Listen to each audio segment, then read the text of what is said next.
didn't tell you who it was? Oh, no, he did. Oh, okay. I'm like, wait a He was minute. like, I was just, in some random place talking about, Michigan or whatever. Who is this? Do I know? Houston Robertson. He was in Pontiac in and around for a few years. But you grew up with him, sort of, right? Yes, his mom. Hold the pickles, hold the lettuce. Special orders don't upset us.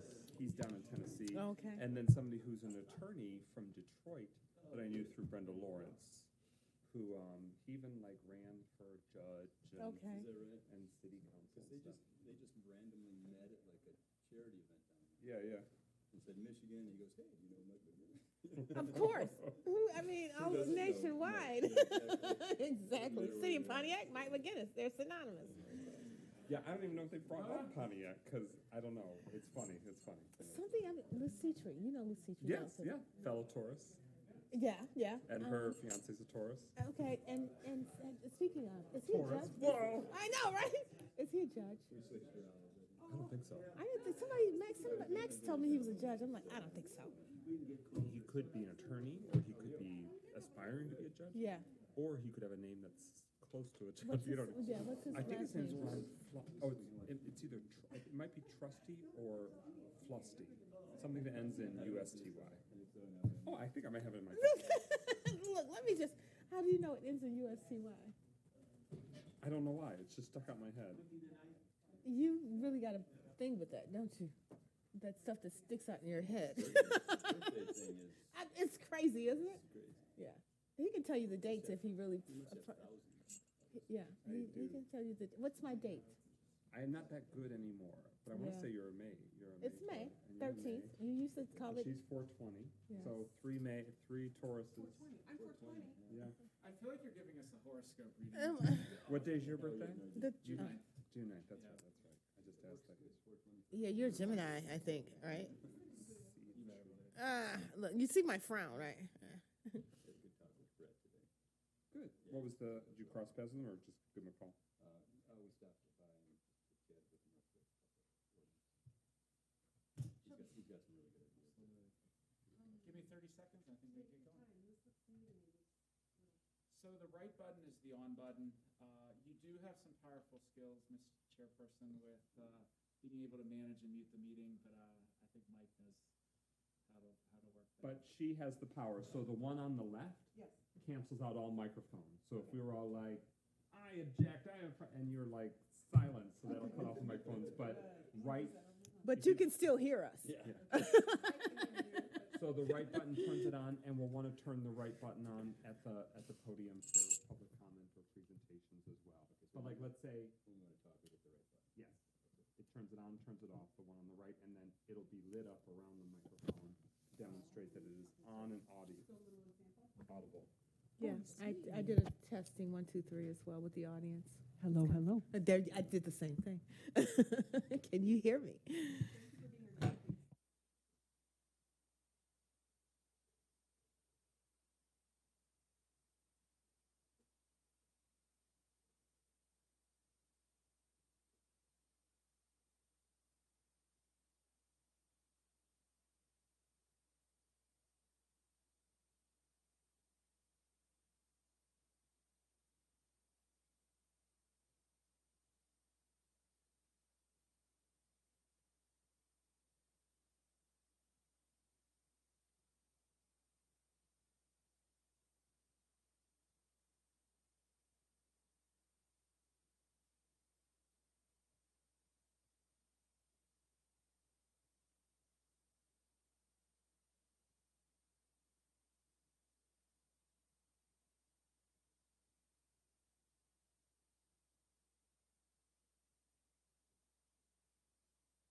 Joe, how do you say your last name? Colaney, thank you.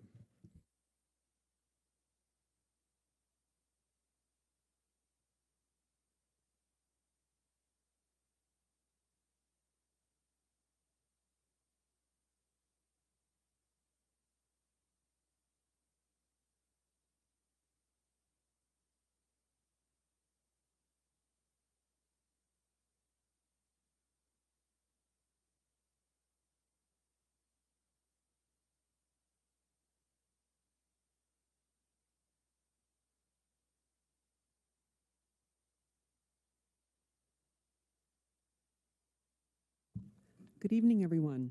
Thank you for joining us tonight, the Pontiac Planning Commission meeting for December 7th of 2022. We are going to call the meeting to order. We will start with our roll call. Parlov, Present. Shepherd, Is present? Northcross, Present? Duval, McGinnis. Present. Thank you very much. And I would like to introduce the people who are here with me tonight. To my far left, I have Vernita Duval. To her right is Mike McGinnis. To Mike's right is Tim Shepherd. To my right is Christopher Northcross. I am Mona Parlov, Vice Chair. And to our far right, we have Joe Colaney. Yes, Joe Colaney. Who is an attorney? Law firm of Clark Hill, and I've been asked to assist with the matters involving the planning commission and the planner. Very good, thank you. And our new planning manager is Mr. Mark Yandrick. Thank you for joining us. We're excited to have you on Honored to board. be here to serve you guys. Thank you. So first thing is our amendments and approval of the agenda. Do we have any amendments to our agenda? No amendments, so I make a motion to approve our agenda for this evening. Second. Sounds good. Roll, vote. Parlov, Yes to approve. Shepherd, Yes to approve. Northcross, Yes to approve. Duval, Yes to approve. McGinnis. Yes to approve. Thank you. Next, we have our meeting minutes from our last meeting, which was October 10th of 2022. Does anyone have any additions or corrections they would like to mention? Ms. Duval? No. Mr. McGinnis? None. Mr. Shepherd? Nope, no changes. Mr. Northcross? None. Nor do I. So I make a motion to approve the minutes as is. Second.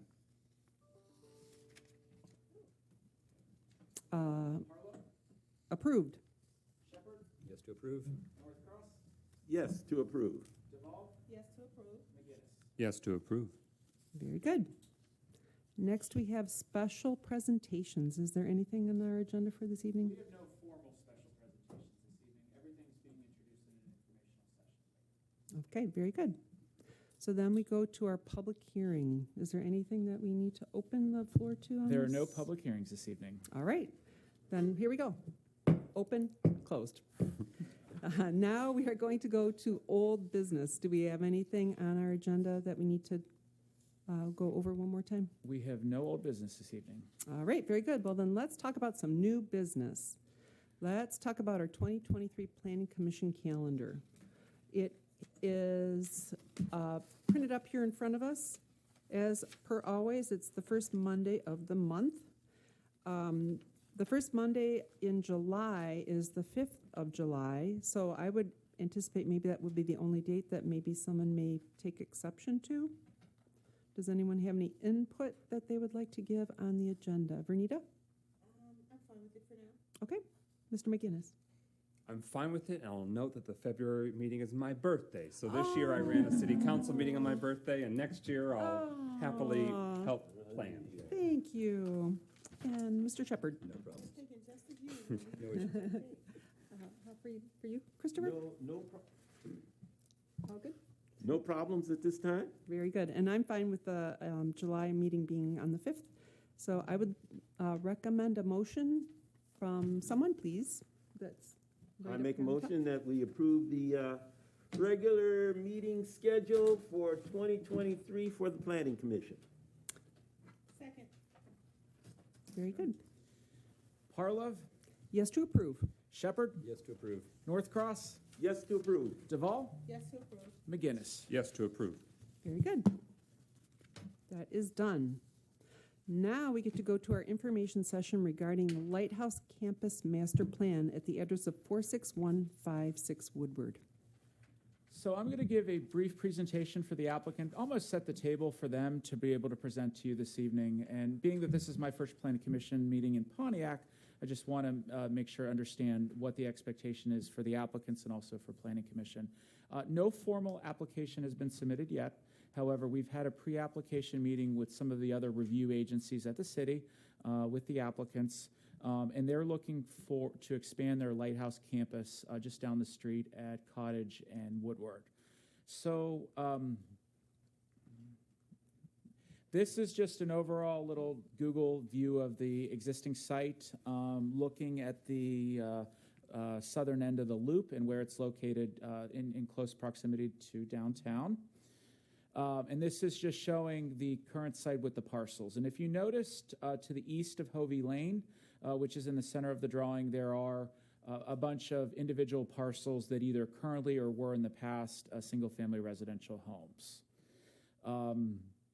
The applicant has provided the zoning map of the current zoning, and to the left along Woodward, it's C0, and to the right, it is R1. And if you notice, this proposal does not include the two parcels at Park Place and Center Street, but does include the rest of the campus there. So this is going to be the crux of the discussion this evening. This is what's been presented to staff and to Planning Commission, and I'll let the applicant go through this review a little further, but they're looking to keep two of the existing buildings, which are in the lighter tan, and they're looking to add the three buildings that are in kind of that golden honey, I don't know what the proper color is, that are listed on here. They'd also be adding parking, and their request at the moment is to vacate the right-of-way for Hovey Street and make it a private alley. So that's kind of a big discussion point, and I'll let the applicants describe that to Planning Commission. So, and just for some reference, I did bring some viewpoints just so you're familiar with the site. This is from Woodward Avenue and the lighthouse that's there and the architecture that is there. And this is the view from Cottage Street. Now, that brick building is intended to stay, but the buildings around it are intended to be demolished and rebuilt for the purposes that they are proposing. So, in the upcoming process, the applicant is intending to go forward with the rezoning at the January meeting and then go forward with the site plan at a later date, potentially February 1st. And also as part of this, there'd be either a replat or a lot combination. So, I think the value tonight is I definitely want to facilitate discussion between Planning Commission and the applicant just to make sure they get the proper feedback for the site plan, get any questions answered, just so they can take it back with their design team to make sure that they incorporate that for their submission for next month's meeting. So if you guys have any questions, I'll be happy to entertain, but otherwise I will give it to the applicant. So. Very good. If you'd like to approach the podium, please state your name and address for the record, if you wouldn't mind. If you could, you'll want to turn the button on the right. One with a little person. There you go. You're live. My name is Jim Pappas. I'm with Fusco, Schaefer and Pappas Architects, and the address is 550 East 9 Mile, Ferndale. If acceptable to the chair, I do have some reduced copies that I could pass out. Thank you for that. I still do not have access to a color printer. I'm working my way around here at the building trying to figure out what You to didn't do. bring it with you from Ohio?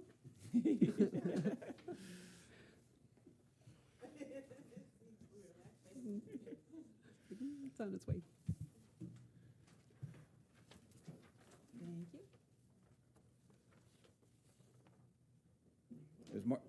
I'm good. Yeah.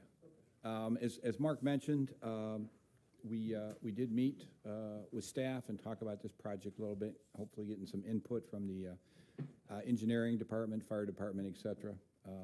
On the project.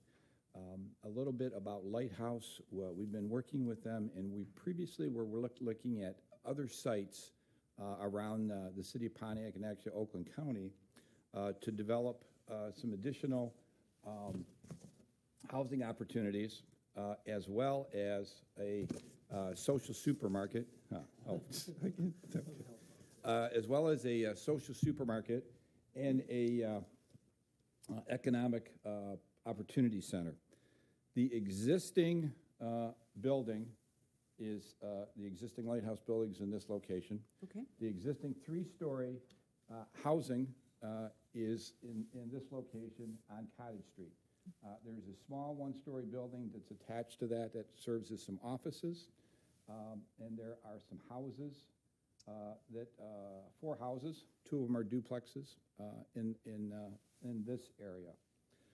As part of this design, Lighthouse, after we looked at other parcels, it came to the decision that why are we looking at all these other parcels when we have this site here, that why not make this a campus, put all these services in one location to serve the entire community. We're already doing it in this location, and we've got the room to do it here. With that direction, we looked at the site, and what we're doing, in the existing building, the second floor will remain Lighthouse offices. There is a tenant on the first floor that takes up about half the first floor currently. And the other half of the first floor, what we're proposing is a new opportunity center for services so that people can come in, access computer access, food access, any types of services that Lighthouse provides will be accessed at this location. The other goal at this, in this particular area is a social supermarket, which would be provide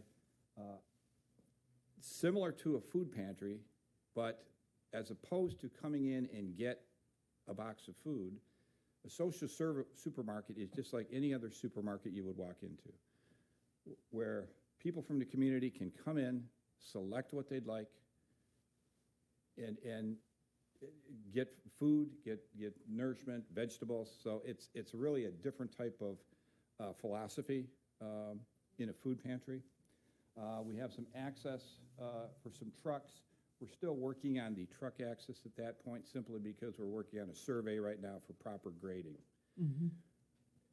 The next phase, or the continuation, was a 3-story. The existing housing is 3 stories, and we're proposing a new 3-story housing opportunity center.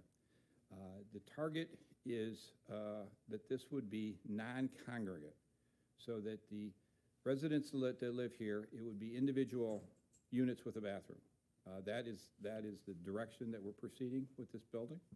We are connecting it via a first floor connecting corridor to the other building, and the reason for that is this building will incorporate a commercial kitchen and dining facilities for these 2 buildings.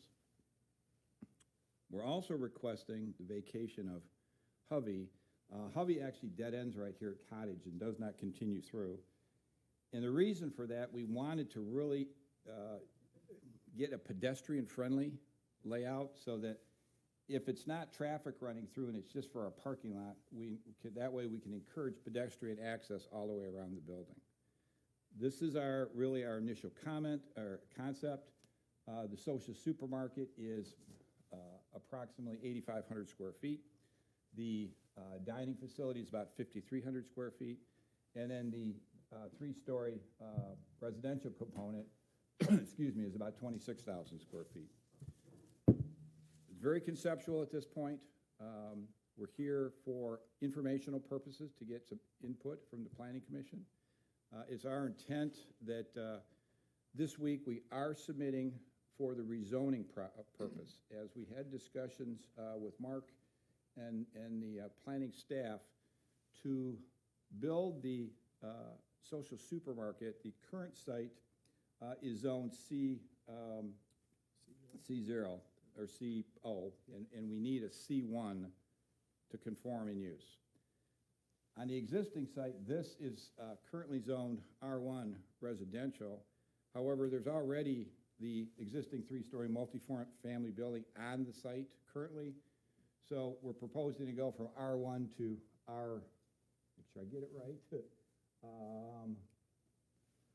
C0. So open to just initial concepts, open to suggestions, recommendations, or any questions you might have about the development. And if I could interject with just a few things, I do want to introduce Todd Burke from Lighthouse, and we thank him for coming this evening as well, and really being the one behind this proposal. You know, how long have you been with Lighthouse? Just 1 year. 1 year, Just okay, 1 year last sounds week. good. In our initial review, I think the biggest thing that we discussed with them, and this is more site plan related, is just having to do with fire access. And so there may need to be some changes to the layout of the building. The applicants have shared just the elevation slope requires that long driveway for truck access for the loading dock. So that's why that is so long, but they're going to be working through that within the site plan itself. But looking at the southern portion of the western parcel right now, you know, there's going to need to be some massaging to do to be able to get the fire trucks around the site. So the applicant's aware of that. We're hopefully going to be addressing and redesigning to be able to accommodate that. I will say that the two that are still reviewing, we haven't gotten comments back, are from our engineers. And also, we're working with the planning consultant that's given some initial feedback, but wants a little more time to review. The one thing that they asked me to share was the main parking lot on the southeast has a driveway access to Park Place, which is one way. And they wanted to ask if there was a possibility that maybe that went out to Hovey to give more flexibility to the patrons who are using that parking lot to be able to go maybe in the direction that they're looking to go, just because you have that median strip on Park Place. So that's all the comments I have, and I appreciate the applicants sharing that. Absolutely. Thank you for the information thus far. I would like to actually start with my fellow commissioners. If you want to bring your questions forth, Bernita, if you would like to go first. I actually have several. My first question is about the access. I know that it's kind of a little difficult kind of maneuvering around the lighthouse as it is now. Is that going to open up to more access to drivers and? You're referencing the existing lighthouse parking lot? Yeah. We are shifting the access drive to the west in this design, and then per our discussions with the fire department, we will look at all the circulation through there. They wanted to be sure that their fire trucks could get through all the, I'm not sure it does now. I believe so. We weren't involved in the original project, but once we submit a site plan, it will meet all the fire department circulation requirements. And I should have probably started out by saying thank you, because to have all of these resources in one place, it just reminds me of a service mall. And I think that the patrons are really going to appreciate that versus having to linger and go, because it's already a problem with transportation, right, with some of these patrons and consumers. And so I can certainly appreciate that. The Lighthouse has been a staple in our community for years, as long as I can remember. So I certainly, I'm very appreciative of the fact that you're keeping all of these services together. And the one thing I have written here next to social food market is, I just wrote in my notes, dignity. I think that when people are getting boxes and you don't know what, it's like surprise. It's like, so thank you. We need to thank these individuals. Yeah, that's, so will the food actually be on shelves that they select, or? It'll be similar to a Final Choice food pantry, and there's one in Oak Park that's called Yad Ezra, if you want to look it up. Okay. You get a similar sort of. It's called what again? Yad Ezra. YAD, next word, EZRA, Okay, on 11 Mile Road in Berkeley. It's very similar to that. Okay, great. I definitely will look that up. Will it be local produce? Do you know yet? I think that it'll be a mix. It'll be a good mix of local produce, and then we'll have to outsource some of it as well. Okay. For the commercial kitchen, I wanted to know if it's going to be like an incubator where people, entrepreneurs can come in and use it as. Shannon, Shannon, you want to come up here with the mic? Maybe this should be questions for the next meeting, but I just am so curious right now. If you can state your name and address for the Yeah. record, please. Sure, Shannon Smith, I'm the Director of Housing and Community Development for Lighthouse. Thank you. So my goal is for us to have an incubator so that we can do some entrepreneurial work. Could There's you another come to the microphone so Oh, they can sorry. hear what you're saying? Thank you. Sorry, It's streaming through homes, so. Okay, yeah. sorry. So my hope and my goal is for us to be able to do some entrepreneurial work and have it as an incubator. There is another space that will also have, where we'll have a little bit of a coffee shop to be able to do some entrepreneurial stuff as well. And I'll Some talk sort- to you, I want to connect you to Lori Cross of Oakland University. She's interested in the same goals, so. Okay, perfect. Yeah, definitely. And the dining facility, is that going to be like just for consumers, or will it be leased out as a banquet hall? I know a lot of people are always, I'm sorry, I thought I turned this down. Okay. Yeah, our goal is to be able to utilize it in the community as well and to have a space in the community for people to be able to come and rent the space or utilize the space as well. Okay, thank you. And those are all the questions I have. I'm sorry, Todd and sir. That's where my interests are. You're gonna get enough about the perimeter from these guys in the structure. Thank you. Mr. McGinnis. Well, I just want to celebrate Yeah. this concept and the commitment that you are making to Pontiac. That reflects the commitment that your organization has continued to have with our community. I want to celebrate that innovative approach of reimagining your existing campus and making it more of a cohesive campus. I think there is great value for our community overall, but also for your patrons and your visitors. I think that's very powerful. I want to thank your organization's leadership. I did have a virtual meeting with them, Mr. Hertz and Ms. Poma and others, to let us know about this, very initial concept. I know you've been meeting with the mayor and other administrative leadership. I have shared with City Councilwoman Melanie Rutherford, my colleague, because this falls within District 1, and she is similarly very excited, and I've shared this information, and I'll share what comes out of tonight. She's actually probably watching right now, so hello, Councilwoman Rutherford. But I do want to say in full disclosure, I did for a short time work in your existing primary facility. When I was at Oakland University, I was in AmeriCorps National Service, and so AmeriCorps Oakland was based in Pontiac, and so there was youth programming that I would do in that facility. That doesn't prejudice me at all, just like lay it out there. And during that, I attended college with Ms. Poma from your leadership team, who also was in AmeriCorps National Service in Pontiac with me. I want to also take a step back and celebrate, because it shouldn't be overlooked, that Lighthouse, as you expanded and as you collaborated with other institutions in Oakland County and merged, that Pontiac and this campus is where you redoubled your commitment.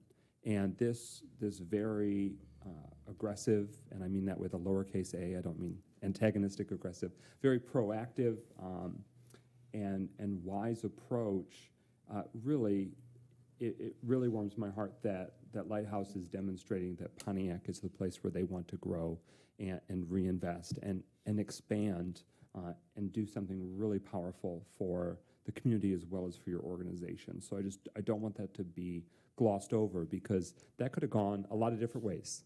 When you merged with a very substantial organization that had and still has a South Oakland County presence, you of course have other facilities throughout Oakland County, but as the county seat, as a really big part of the Lighthouse story, I'm grateful that Pontiac is where you want to grow, and that this campus is where you want to grow and evolve in a really positive way. When it comes to the questions that have been posed, I am extremely receptive and favorable to the rezoning to provide and allow for the proposed one-story social supermarket. I think that is a no-brainer. And I'm very receptive to taking what is R1 and bring that up to the appropriate zoning classification to allow that proposed 3-story housing opportunity center, in large part because there is an existing and historic brick 3-story structure immediately next to it. It will make that area more cohesive from a planning and development. So it'll feel more, it will, I think, gel better with that existing footprint, and then also demonstrate the density and the mixed use that I think will be very powerful and potent for this area. I am very receptive to the Hovey Street vacation to make this more of a cohesive campus, to allow for visitors and patrons to have more clear and free movement as pedestrians and exploring the campus and benefiting from the services. And I encourage you to be creative and lean into that more as you work through your surveys and find out, you know, what does the sort of functional and logistical needs allow for, not to mention fire, you know, fire suppression and fire truck access to make sure that's tight and right. But, you know, be bold and be creative to make this as powerful and as positive as possible, because that gives you some unique versatility that some other sites might not do. You know, it's a challenge, I recognize that. But I think that the street vacation makes a lot of sense. You know, if and when that comes to various levels, including ultimately, if it needs to, Pontiac City Council, of course, we'll want to look at what traffic studies, you know, shows traffic volume. As somebody who is familiar with this vicinity, it's not as though we are going to create an undue burden for nearby residents or, you know, just those that are traveling through, but I still would like to have some of that data. But when it comes to those three sort of needs, and that's not even involving site plan, I am very receptive with the caveat that I'll always be reviewing all the data and details as they come to the two rezoning needs and the street vacation need. I think this is a very strong concept that will add a great deal of value to our community and be a really beautiful finished product. And I'm saying that in part because of Lighthouse's reputation, track record, the professional firms that you've enlisted, and, you know, in part who are represented here tonight with the architecture firm, because we want it to endure, we want it to be so successful, and we want it to look great for your organization, but then for the residents and nearby and those passing through this important vicinity. You are a very high-profile location, and we know that as you grow and as you flourish, you'll be even more high-profile. So we look forward to aesthetically and functionally it being a home run. I do want to clarify, when we're looking at Park Place, the parking lot, are those existing homes that will be demolished? So the southeast, correct, that's what I'm referencing. Is an existing parking lot there, or that would be an expansion? There's two single-family homes. Actually, a vacant lot. And a vacant lot. A single family and a single family, those will be released. And my understanding is that those are presently owned by Lighthouse or in process of being acquired? No, we own everything in the block one there and block two, except the furthest, it'd be the southeast two lots. And I think, which is the corner of Center Street and Park Place, essentially.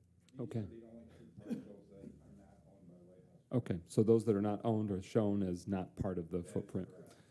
And did I deduce correctly from my previous conversations that some or one of the existing single-family dwellings that Lighthouse uses may be relocated? Are you rolling it down the street? We're gonna roll it down the street if Okay. possible. So we have a couple right on Hovey, one's on the corner. And you'll want to stay by the microphone just for, I'm sorry. that's okay. We have. We transcribe it to the word. Yeah, we have two duplexes right along Hovey. One's right on the corner of Cottage and Hovey, and then the other one, 1719 Hovey, is right next to it. What we'd ideally like to do is to move those properties to some other vacant lots that we own within the city and within that community, because they're only, what, 15, maybe 15 years old or so. They've been taken care of, they're in good shape. So if we can do that, that's the goal for those. Thank you for that, and I think it's wise and it's a positive move to try and maximize the housing opportunities within your organization. and make the most of the changes to grow as best as possible. So when I'm looking at the conceptual campus master plan, the light gray is existing parking or existing pavement, and the darker shaded gray shows what would be new pavement, new parking. That is correct. Okay. And I think that concludes my questions for now, but I can't emphasize enough my excitement and gratitude about the approach that you're taking. And though it isn't, pertinent per se in terms of our planning commission decisions, my understanding is that we are talking about upwards of $10 million for phases, and it could be more, and that Lighthouse's interest and commitment in trying to, pursue all avenues and to privately raise a substantial portion, home run. And we're really excited to allow that to be a grand slam. And I don't know how to keep making the sports metaphors going, so I'll stop and say thank you. Touchdown. Thank you. All right, Tim. So I don't have to say the thank yous, he just did it. So we do appreciate it. It is great that you're staying in the community. My questions are more to just understand it. Like how many units are going to be there? Are they temporary units? Are these, I don't totally understand I'm assuming it's for your clients. There are currently 54 beds in the existing building, spread through a number of different units in the building of different sizes. Okay. I believe that's 19 18 units. 18 units in this building. Okay. currently. And right now, there's community bathrooms in that, is that the idea in the existing ones? They each have their own, They each each have unit their has its own individual bathroom. Okay, and the new ones will be that way also, and they're Correct. smaller Of units? different sizes, some targeting one individual, two, or families. Okay, and what's an average stay? Like, how long does somebody stay in that kind of I'm sure They can stay up to 90 days. okay, so the goal is to get them transitioned into different environments, so. And just right now, out of curiosity, how many people are living in the whole campus that you have? Just in this building here? Yeah, I mean, is that the only place with residents right now? Well, That's the so we have, 54? one of the duplexes has 2 families in it. Okay. And then for the brick building, the 3-story building, we have approximately 13 families in there. Okay, and they're usually full? I mean, Yeah, typically, yeah, they're- generally So that's they're full. obviously why you're doing this whole plan. so. And we also have Um, LCD homes too, right? Yeah, but those are not, And, outside of that. and the market, I'm assuming this is a contained campus. The market is not open to other residents and neighbors. The market is just for the people in your campus, correct? No.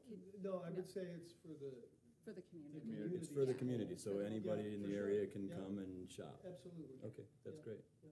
I didn't know that. So the parking lot, I'm assuming most residents don't have cars? It's about 50-50. Okay, and I don't know how many spots there are, but there's enough, I guess.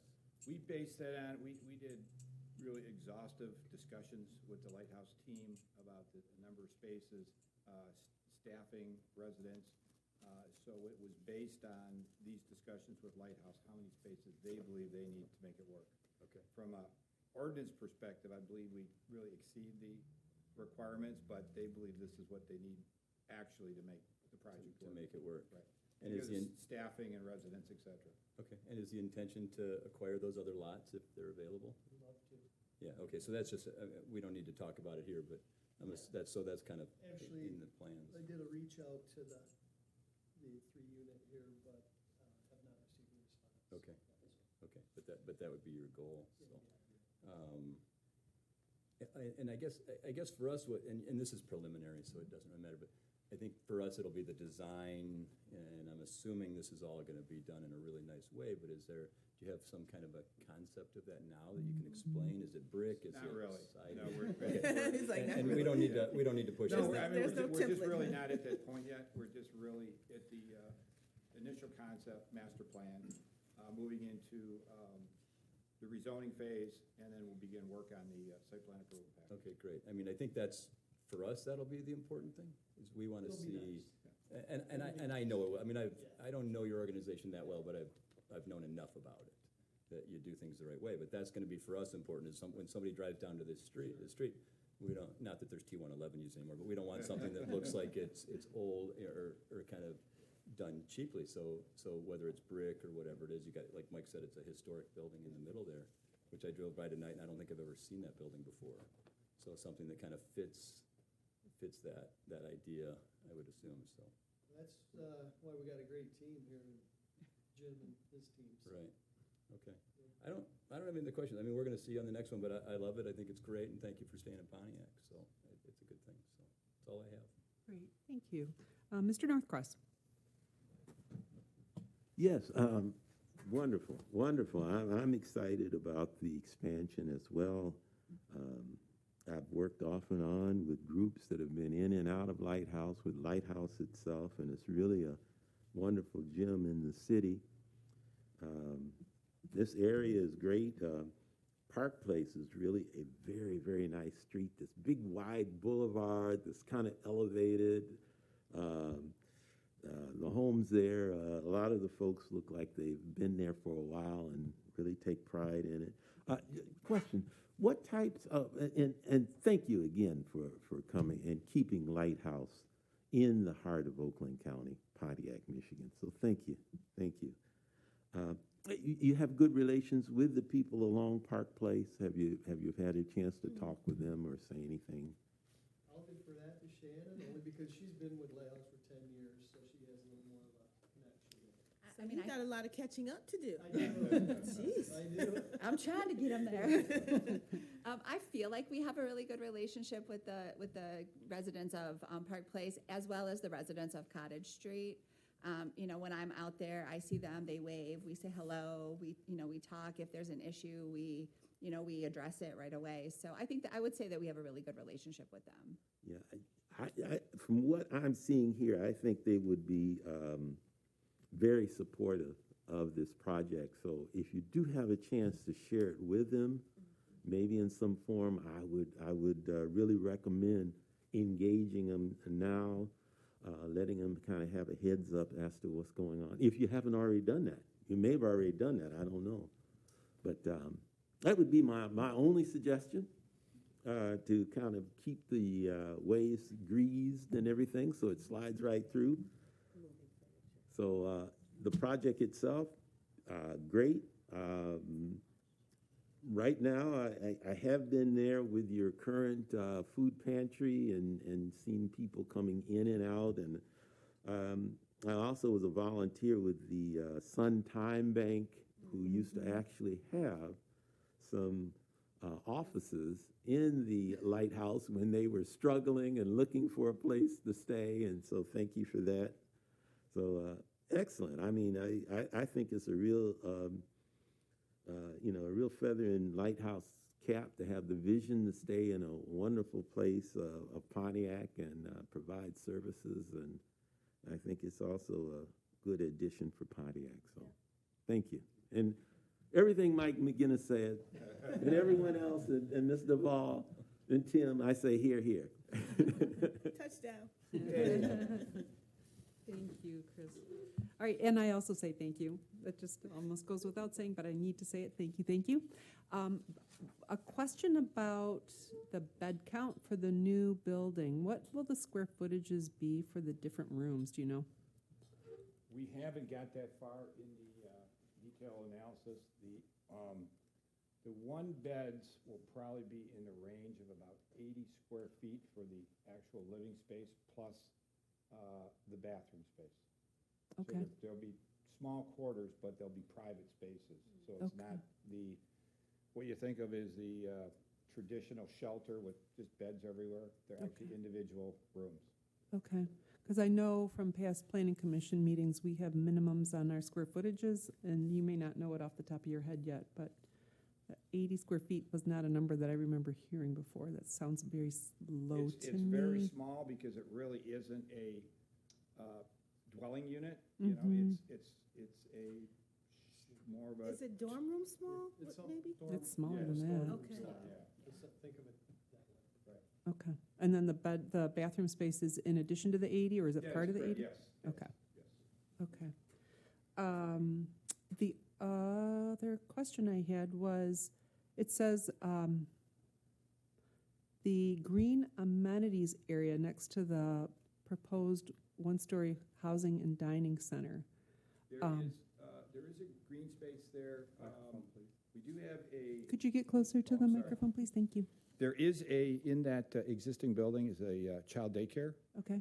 So that will be designated for the outdoor playground space that's required for daycare. Okay. Will there also be enough space for maybe gardening opportunities if people want to do that? There is some additional green space. If you see where the current dining space is, Mm-hmm. there's quite a bit of green space between that and the parking lot.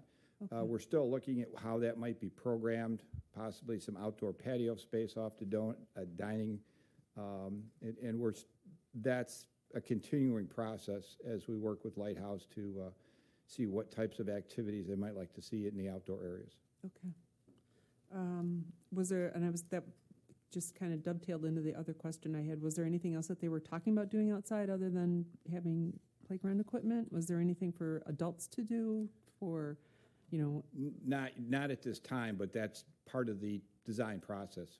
We just haven't got to that step yet. We're just very early in the Overall. concept to see would it possibly fit on the site. That's really where we are today. As we move forward with the site plan approval package and the design of the buildings and the site, that's where we'll get into much more of the details with Lighthouse and things they'd like to see outside as well. okay. And then, Mark, if you could clarify, what is the CO zoning allowing? Do you know? The CO zoning that would be for the eastern site really does permit the Opportunity Center as a community service center within our code. So it would be a permitted, I believe it would be a permitted use. I'm trying to remember if that was a special exception or not, but in reviewing it and in reviewing it with our past planner, it seemed like that was the best appropriation for what they were doing on that eastern site as well. Okay, very good. Those are all of the questions that I have right now. So what happens next? So in the next week or two, I'm going to have a phone conversation with the applicants. I think we're going to recap some of your feedback this evening and your love for that matter. But really, I think it's to see if there's any minor changes that need to be made to this plan. But then expect to see a rezoning at the January Planning Commission meeting. So. Okay, very good. Does anyone else have any questions before we let our guests leave tonight? I think it was fantastic. Thank you. Great. Thank you very much for you. this opportunity. All right, we wish you the best of luck. Thank you. Thank you again. All right, so our next item for new business is the information session regarding the adult use marijuana zoning ordinance. We get to move from one green amenities area to another. Exactly. I do not have a presentation for that this evening. I would like to welcome Joe if he has some comments. I will say that I have experience in my previous positions in code writing. I've not been very involved in this ordinance that is before you this evening. However, I think after Joe's presentation, after some of the review, I do have some questions for Planning Commission to gauge their interest of something that maybe we want to consider for this ordinance. So, Okay, very good. Joe, I'll let you get started with kind of the ordinance where it is and any feedback that was received last night. And to activate the microphone, you'll press the button to the right. Okay. Voila. Well, good evening, Planning Commission members. It's a pleasure to be here tonight. In the way of background, just so you folks, I served on a township board for many years as well as their planning commission. So I've been I've had the opportunity to sit in a similar seat that you are sitting in today, dealing with planning site plans and things like that of that nature. So I've been asked by Mr. Yandrick to come in and basically give an update of where things are first. So the first part of my discussion is going to be that we were asked by the mayor to put together an adult use, or what we would call adult use marijuana business ordinance that would permit essentially recreational use of marijuana within the city. Currently, there is an ordinance on the on the city books that prohibits adult use marijuana. So that's another ordinance that will need to be amended or a portion repealed, dealing so that it would allow for marijuana establishments to be permitted in the city. In addition, the city council is considering a adult use marijuana ordinance itself that is parallels very similar to the medical marijuana facilities ordinance that the city was adopted through the initiative process and is currently also among the city ordinances. It parallels in many ways, one, to avoid some of the duplication of some of the process, to make it consistent or in some ways parallel to deal with the fact that the city has also gone through the medical marijuana facilities process with several applicants. So the adult use marijuana ordinance does make some significant changes and has several definitions that I think are important for the city, the planning commission to be aware of, because these ultimately pertain to your role as to where these businesses will be located, the uses, the definitions that need to correspond to the within the zoning ordinance itself. Some of the things that you may be familiar with when you considered the ordinance, or when the ordinance was, the zoning amendments were considered for the medical marijuana facilities ordinance, some of the same kinds of types of businesses were previously approved. For example, growers, processors, secure transporters, things of that nature.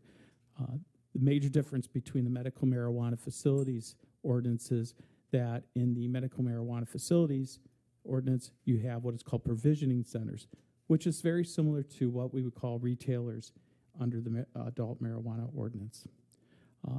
Other significant changes within the adult use marijuana business ordinance that the city council is considering is the what we call the Class A microbusiness. It's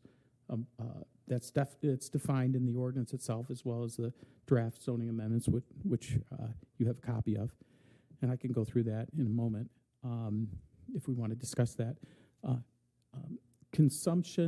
Designated consumption establishments, which are similar to what we would call consumption lounges. Excess growers, which allows for a grower to combine up to 5 Class C growers under the State Marijuana Taxation and Regulation Act, and they can basically stack those Class C grower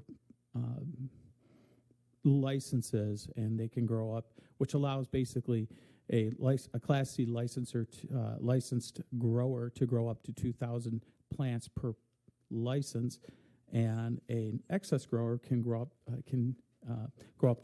take up to 5.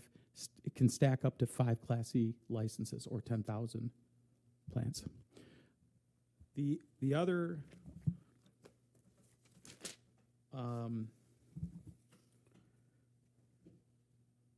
other items I think the Planning Commission should be aware of is the marijuana event, temporary marijuana event, and that would need to be regulated under the zoning ordinance of where that can be held and under the circumstances under which an event might be held as a special use.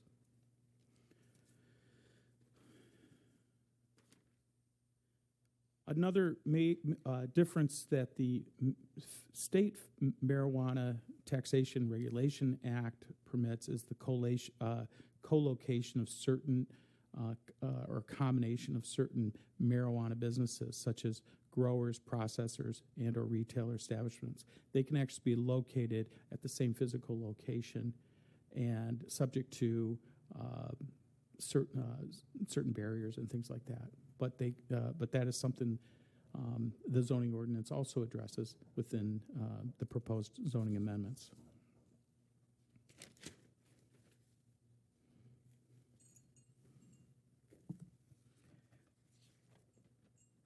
I guess my question to you is, how much detail do you want to go through? Do we want to go through the ordinance or the zoning changes,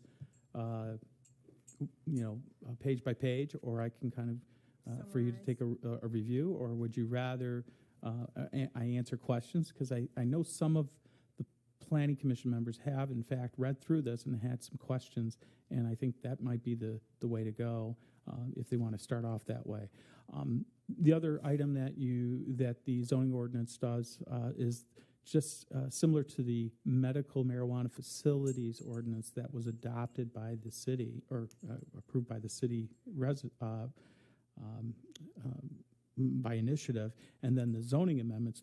The city created 3 overlay districts that you're familiar with, and the overlay districts that are outlined in the proposed zoning amendments basically parallel those as well. Now, there's been discussion with the city council, and they're still under consideration of what where some of those licenses the number of licenses, where they're going to be located. But currently, the proposed ordinance that's been presented would provide for, similar to the medical marijuana facilities ordinance, 5 retailers within each of the 3 overlay districts, and then the 5 at large in the I think it's C2 and in the industrial area. It's the Class A micro business is classified as a special land use under the adult use marijuana proposed ordinance. And then you have the designated consumption lounges, which has been proposed to be limited to overlay district number 3, that is the downtown area, with the idea being that 3 of those designated consumption establishments would be located north of Huron Street and 3 located south of Huron Street. So that's kind of where things are at this time. I know the city council is still considering a number of factors. We met last night, and we're going through a number of the concerns and questions that were raised, and we intend to really work through those over the next week or so.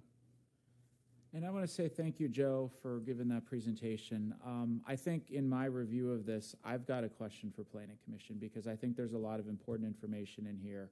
But I think as a city, we should ask ourselves, are there some ancillary things about each of these individual sites that are important? And what I'm talking about is landscaping. Do we need to specify those requirements between these sites and the residential neighbors for some of those sites?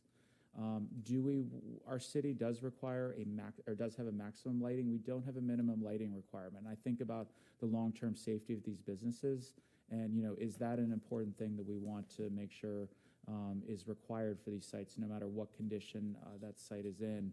And then working with some of the nonconformities on site, and this might be a question that we have continue with our municipal attorney, is do we want, even with existing sites, because a lot of these are going to be vacant buildings or previous uses, are some of these nonconformities, do we have the ability to sunset some of them, to require proper screening, to require certain things that make this a viable long-term use, safe for the patrons of the use, safe for the neighborhood, and also mitigate the noise, the traffic, the odors to the adjacent communities. And really, I'm just bringing this up as a discussion point for Planning Commission feedback. If you'd like staff and our municipal attorney team to consider drafting some regulations related to that for these sites as they're going through.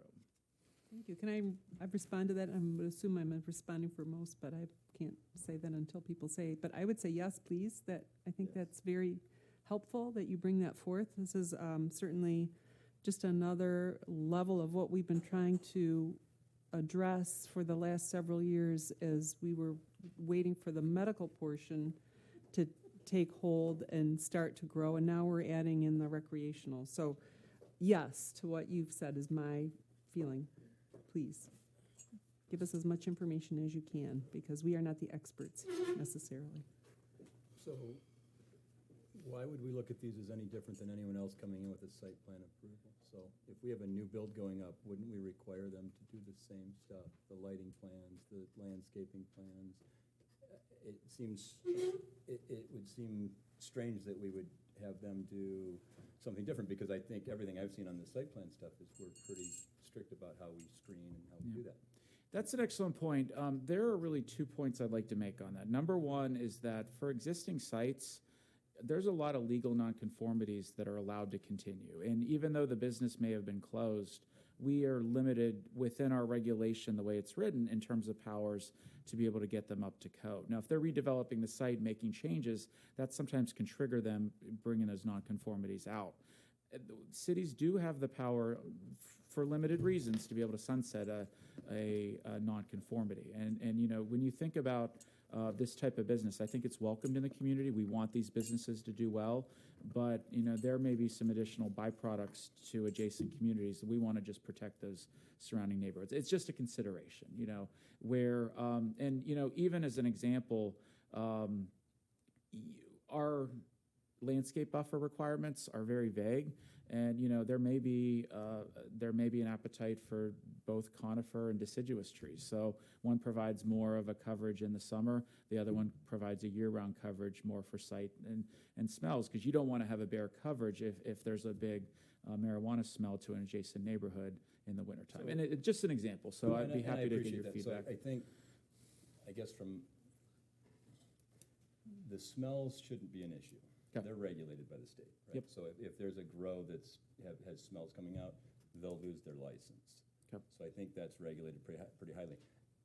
I appreciate the fact that we will screen and do everything, but it's no different than if somebody comes in here to build whatever we've seen in here, a gas station or anything else. I don't know if there's, I think we want the highest quality they can possibly bring us, right? And we're gonna ask for that, but I think it would be strange to say, well, you're a dispensary, so you have to put 20 trees, versus if you were a liquor store, you'd only have to put 3. So I think we all want the same thing. It's semantics, I think, a little bit. Sure. And if it's non-conforming, then absolutely, let's make that a better parcel. But I think as far as the smell, the lighting, they're gonna have their security plans, they're gonna have all that. But the smell is, from anything I've ever seen in that business, is it's highly regulated. You can't, if you walk by a grow and you smell it, at least in medical, I don't know as much about on the rec side, but medical is highly regulated. So we shouldn't have that issue. Safety is always a concern, but now you have a building that was vacant going to something that's occupied with lighting, with security, with parking, with everything else, the cameras, which everything that goes along with it should be very safe. So I appreciate the idea of screening, for the neighborhoods, but no different than we would with anything else, I think, that's my opinion. Go ahead. Thank you for flagging that there is vagueness and ambiguity in terms of how substantial that residential screen can be for our current business, let alone the non-conforming sort of grandfather murkiness. I think that residents of Pontiac want ample screen between any business and a residential area. That would be no different, but this is just a new vehicle, a new sort of governing approach where that opportunity allows for us to make that more explicit and more clear. And I would like us to make that more explicit and more clear across the board for all businesses. Obviously, when we're doing site plan work, we're being very discerning and say, okay, where are those headlights coming? What's this gonna mean for the house if they're the first or second or third in?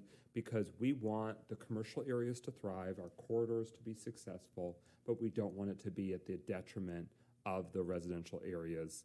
Obviously, people go in eyes wide open, hey, I'm buying the first house after, a business. But where we can strengthen it in any field, I think we should try and look at that. So that's something that I'd want us to do when appropriate across the board. But if this is our vehicle to do that for these particular areas, I think it actually will make the process stronger for ultimate approval or rezoning, et cetera, for these sites as they move along at this body, at the city council, because it helps demonstrate, if we are codifying this, it demonstrates the priority that we're placing. But I hear you loud and clear in the smell. I just mean in terms of being able to create that buffer for residents for any commercial activity. I literally have been a house behind a party store before, and it's a real bummer in terms of the trash and the, and of course people drinking as they're leaving the liquor store and discarding, et cetera. But if when that came up, there was just a lot more substantial landscaping or other buffer, it would have made it a little less painful. It would have made it a little more pleasant for me to be that first house in. My question is, so this is sort of like an informational, we're seeing this for the first time, reviewing it. Is the anticipation that it would be recommended for approval by this body at the January meeting, and then it comes before City Council for a first and second reading to consider the recommendation? Is that what we should expect? Unless you decide to have a special meeting, okay, and we were to bring the ordinance forward and take any recommendations that the planning department and the city's planner might have with regard to these zoning amendments. But if you'd like to have a special meeting before, so that we can move this along, but I believe it requires a 14-day, 15-day notice period. So we are looking at probably January. So, well, and I'm comfortable with that, and I don't anticipate necessarily that the city council is going to be pulling triggers with the sort of first part of this 3-part series in a way that would make it where there's a big gulf between that. So I think that we should, especially because of the sparseness of this planning commission's composition, scheduling a special meeting, let alone between Christmas and New Year, or between Hanukkah and Christmas, or just December, that might be really dicey for quorum, let alone a clear verdict from this body. And obviously by then more members could have been appointed by the mayor, but I just want to raise that for tactical, logistical purposes. And thank you for answering that question. There's a lot to it, so I definitely don't want us to tonight have to do it to the letter. And every page I welcome more final summaries, but I, in any respect, will always want the planning manager to bring us some best practices, some recommended areas. What have you seen in your research in other communities as you're doing these sort of comprehensive deep dives? What are the deficiencies that we have with our zoning ordinances and other governing documents? And how can this be an opportunity for us to do it in a comprehensive and right way? And then that might then foreshadow how we want to mirror that more broadly beyond just this particular. So if I can ask, you'd be open, and I'm very familiar with Ann Arbor and Detroit's code regarding recreational marijuana, but you'd be interested in creating some special regulations for these businesses that we may be able to emulate when we come forward with some future regulations citywide for commercial businesses? Speaking for myself, I am open to those considerations. Cool. I'm not mandating that they must be there. I am not looking for extra hoops or red tape for the sake of that. But I think that it also can make for a stronger finished product that puts those businesses in better shape when it comes to neighborhood harmony or just in terms of, I want every development that comes to our city to be such a positive, positive multiplier effect when it comes to the aesthetics for people driving by, patronizing that place, or living nearby, period. Yep. And so that's what I'm after. I loved when you asked questions about what's the quality and the caliber and the contents of this construction. I'm looking at what does this mean versus what we have today, and what's it going to bring tomorrow. And I think that this industry, because it's, sort of the hot tamale at the moment, great, let's leverage that for our resident, our community. Let's be as smart and intentional as possible. But there are going to be other hot tamales that come along, or, that I'm open to what those developments are. Let's just make it as tight and right as possible. And I know that I'm not interested in making it unduly burdensome for an applicant or, the consumer ultimately. And I'm not seeking to make it unduly burdensome for you or us in terms of the application, the administration of that, because that would be a real bummer too. So, again, I'm sorry I'm always so verbose. My answer is I'm very open to those strategies, but not in a way that's going to try and, I'm not looking to load up the Christmas tree so the Christmas tree falls over. I'm looking to make the Christmas tree shine brighter and be thick. So that was a lot of landscaping. So, and maybe I don't understand, but Mike and I had a quick talk earlier, but as planners and a zoning perspective here, is the goal to take the original overlays, do we have to legally change the medical overlays to recreational overlays? Is there anything in that we're supposed to be doing? And Joe, you can correct me if I'm wrong. I believe we're really creating a separate ordinance or separate amendment. We're keeping the medical here. I think it gives us flexibility if one is ever repealed in the future. I'm not saying that that's going to be, but I think we're really going to have two sets depending on the type. Now, the licensing, that goes through City Council, the clerk's office, but this would really be for the zoning application. We're looking for two different sets of ordinances But here. in theory, we want the zoning to be the same, is what we're thinking, right? And there was an emergency ordinance, and I know Planning Commission reviewed the medical marijuana. I don't know to what extent. I know there were a lot of discussions, and We reviewed it in detail. We did review it in detail, and let me say, there's something we did maybe 6 or 7 years ago called the master plan. And in that master plan, we came up with, I think it was 85 recommendations for improving our current ordinances. And many of those recommendations were, for one reason or another, never adopted. So, we're sitting in a city created, 1861? A city that went through explosive growth in the 1940s around the war effort, with a number of businesses and housing and everything that was really put in place to support production of materials. That ended. The need to produce the war materials nilly-willy, however. But a lot of those businesses, a lot of the layout of the city has existed even to this day. And when we look at some of our ordinances and we start talking about grandfathering and doing this other things, I'm saying, whoa, we're in 2023 and we're looking at new technologies. We're looking at a new relationship with Oakland County.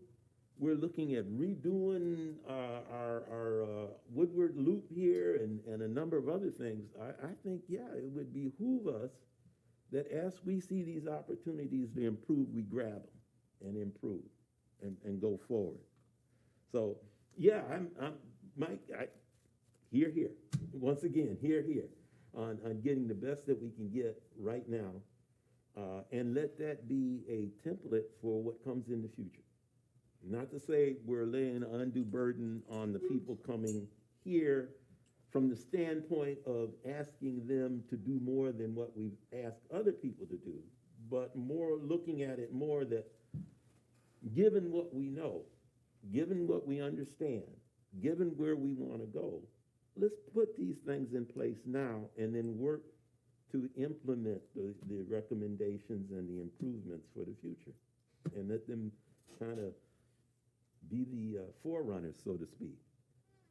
At the risk of repeating some information that might have just been offered, to your question, at least the initial ordinance proposal does mirror those overlay districts. It doesn't create a new or Reinventing the wheel here. Correct. So Cesar Chavez overlay district, Walton Boulevard overlay district, downtown overlay district, and the same number of slots for each, and for the non-overlay district. There are an additional 4 social equity licenses, and so there's certainly through the deliberation process that City Council might revise that, change the number, or expand the number, try and constrict non-overlay. I'm not sure yet.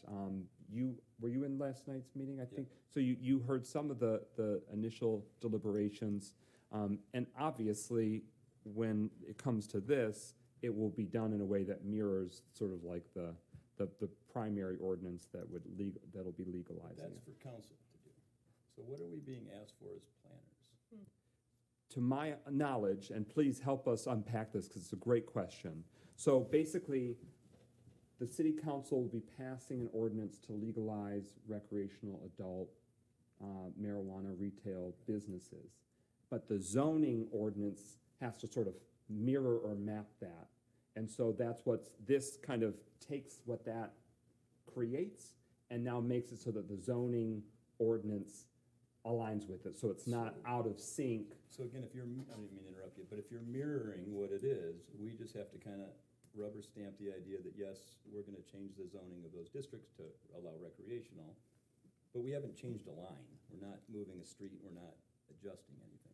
Great Correct? question. Or am I misunderstanding? I think So- what you're saying is correct. I'll just offer that it is required any change to the zoning ordinance must come to the planning commission first. So it's not that we're trying to force you to make decisions unilaterally. It's that it's required Right. that a I just zoning wanna make ordinance sure it's clear. I recommendation. mean, it's not like, hey, there's another zone we want to add to this, or there's one we want to cut in half. I mean, Right, it's not really presently according that's to what you're going to do. We have to look at what you do first. not presently that has been proposed or that has been actively discussed. And I have zero interest in creating a surprise overlay district number 5, 6, and 7. And I think we all assume that, and we don't, nobody expects that. I just want to make sure we know what our role is. We're not here to discuss the whole ordinance, because that's not in our plate, that's in the council's plate, Yep. correct? I think for this is, if you have any questions about what that ordinance is, to be able to mirror it. And then from your role as planning commission, you're looking at land use. That's what a zoning code is. And if there's any consideration that an individual member or as a group that you want to provide to staff and to our legal counsel, that we could give some consideration to that for when the public hearing gets set and when the ordinance comes before you next month. So if I could maybe add on to the discussion, your zoning ordinance does not establish the uses that are authorized by the adult use marijuana ordinance that the city council is considering to adopt. So you need to amend your zoning ordinance to reflect the new uses that are going to be authorized and the standards by which they're going to be basically judged by the planning commission. So while you don't, this body won't have a role to play in terms of who, the number of applicants and the applicant process and things like that, you are still part of that process, because at the once an applicant has conditional approval, they can't get a permit unless they meet the zoning requirements in the zoning code and meet the requirements of your site plan requirements and so forth. So you have a major role here to play, but your role is related to and almost all if you read in the adult use marijuana ordinance, it reflects the fact that in multiple areas it does say that this is subject to the local zoning ordinance. So if I could follow up a little bit with what you're saying. For instance, a grow, as of right now with medical, has to be in an industrial zoned area. Correct? Correct. Anywhere in the state. Right. Right? Does recreational change that? Not at this juncture, So no. it's still, so No. they can't just put it in a retail zoned area.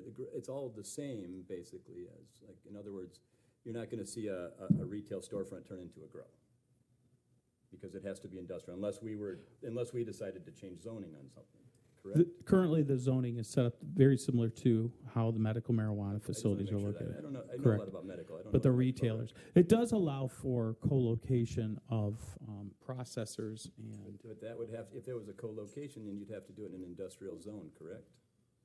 I mean, when I say that, provisioning a retail with a grow in the back would all have to be industrial, is that correct?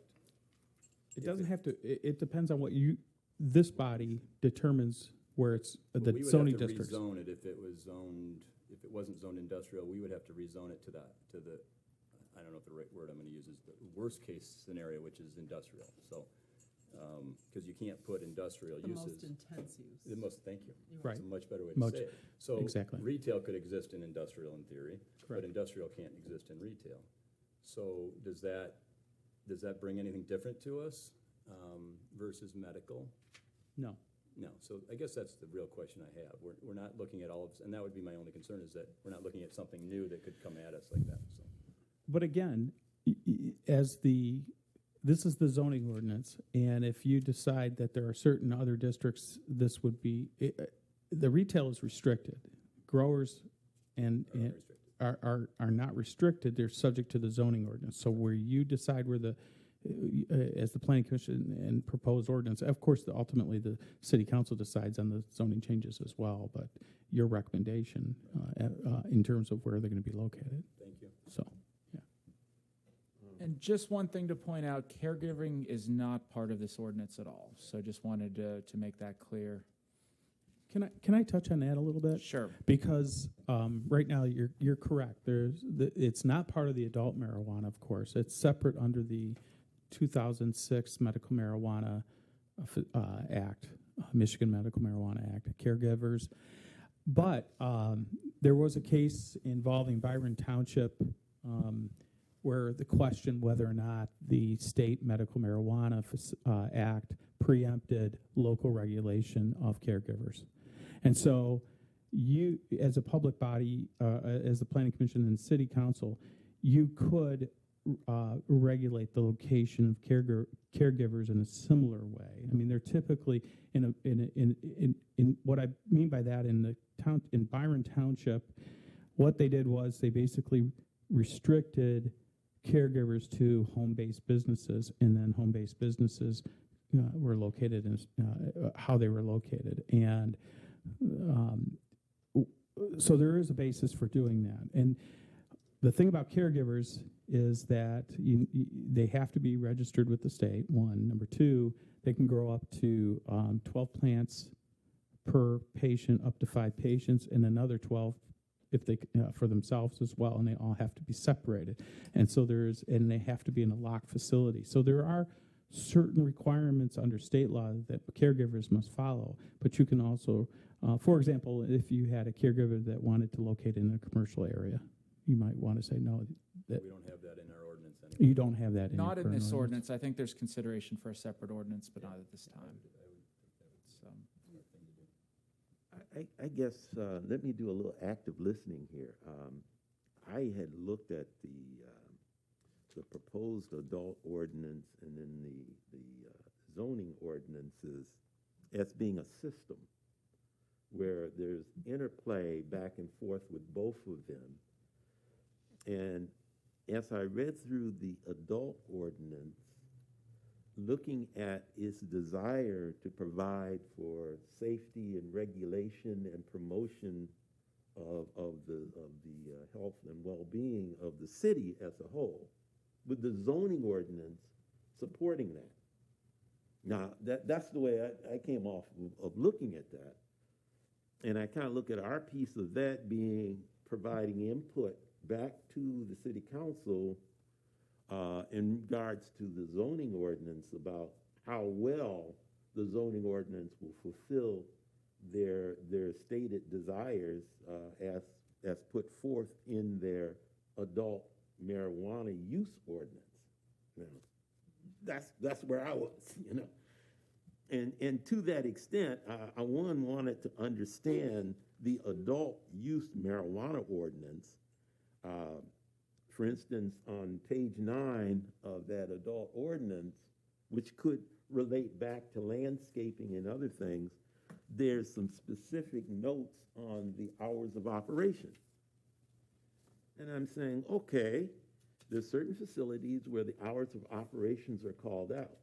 What about the other facilities? Now, I'm not a marijuana operation expert and stuff, and I real quickly looked at the state and I didn't see anything there. But I'm just wondering if